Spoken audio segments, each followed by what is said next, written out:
Viewers, আজকে একটা সম্পূর্ণ ব্যতিক্রমী ভিডিও নিয়ে আপনাদের সম্মুখে হাজির হয়েছি। ওই যে প্যান্ডেলটা যে দেখতেছেন, ওই প্যান্ডেলটা হচ্ছে একটা হালখাতার প্যান্ডেল। এই হালখাতার সম্পূর্ণ ব্যতিক্রমী বস্তু দেখতে হবে। তো এই হালখাতার কাউন্টার আছে, যেন পয়সা জমা নেয়।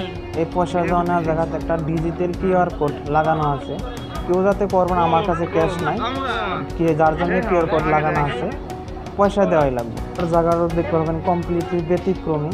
সাধারণত হালখাতা চেয়ার টেবিলে বসে মিষ্টি আর দই খাওয়ানো হয়। এই জায়গা দেখতে পাচ্ছেন মাটিতে বসে থালির মধ্যে ভাত মাংস খাওয়ানো হয়েছে। আর একদিনেতেই শেষ করা হবে। এটা কোনো 2 দিন বা একদিনের প্রোগ্রাম না। একদিনেতে যত কয়েকজন মানুষের দাওয়াত করা হয়েছে হালখাতার জন্য, সম্পূর্ণ শেষ করা হবে। খাওয়ার লগে দেন ভাত, মাংস, পাঁপড় ইত্যাদি করে প্রস্তুত দেওয়া আছে।